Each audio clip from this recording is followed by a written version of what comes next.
आज मैं आपको जो क्वेश्चन बताने वाली हूँ ये बहुत ही इम्पोर्टेंट क्वेश्चन है जिसमें हमें सब स्पेस क्या होते हैं ये पता होना चाहिए और कुछ उसके रिलेटेड इम्पोर्टेंट रिजल्ट्स।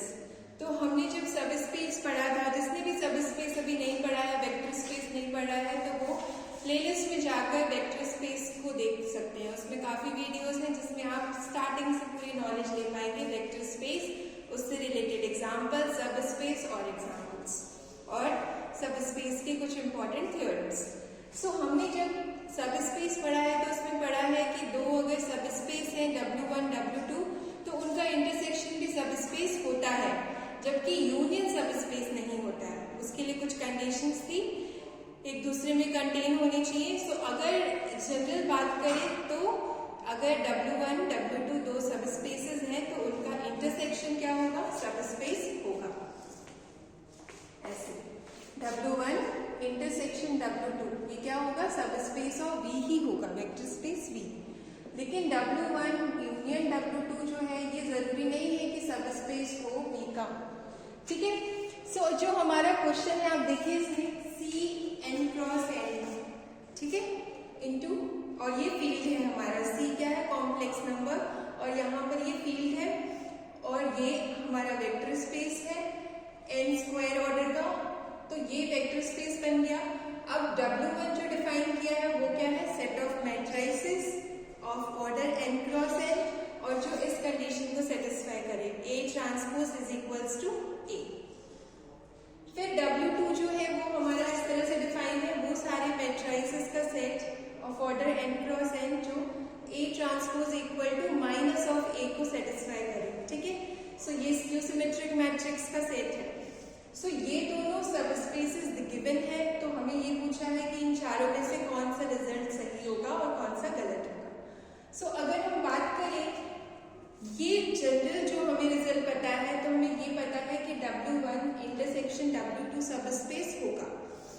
सो ये स्टेटमेंट तो फॉल्स हो जाती है फर्स्ट वाली, और ये अब हम चेक करेंगे। उसके बाद ये थर्ड वाला अगर हम चेक करें, मान लेते हैं कि let A is a matrix of order n cross n, और ये किसमें है? इंटरसेक्शन में है, W1 इंटरसेक्शन W2 में, क्योंकि W1 इंटरसेक्शन W2 सब स्पेस है।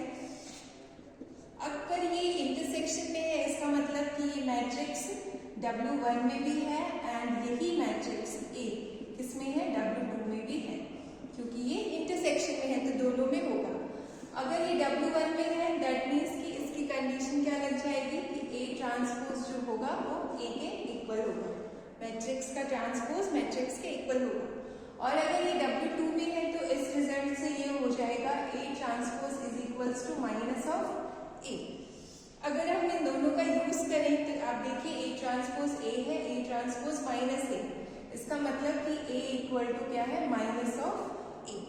इसको इधर ले आएंगे तो 2A इक्वल टू 0 हो जाएगा, और 2 तो 0 हो नहीं सकता, इसका मतलब कि ये मैट्रिक्स ही क्या होना चाहिए?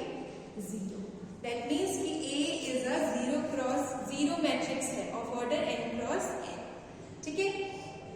इसका मतलब ये हो गया कि जो इंटरसेक्शन है W1 W2 का, उसमें सिर्फ एक ही एलिमेंट है, वो भी 0 मैट्रिक्स है of order n cross n।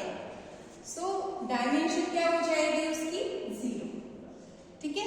W1 intersection W2 जो है वो सिर्फ 0 मैट्रिक्स है, उसके अंदर सिर्फ एक ही एलिमेंट है जो कि 0 मैट्रिक्स है of order n cross n। इसका मतलब कि उसकी डायमेंशन क्या होगी? 0, ठीक है।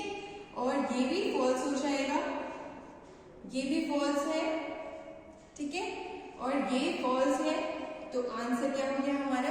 थर्ड वाला, क्योंकि ये टिक द एक आंसर मतलब इसमें से राइट था, तो W1 इंटरसेक्शन W2 0 मैट्रिक्स आ गया, इसका मतलब कि उसकी डायमेंशन 0 हो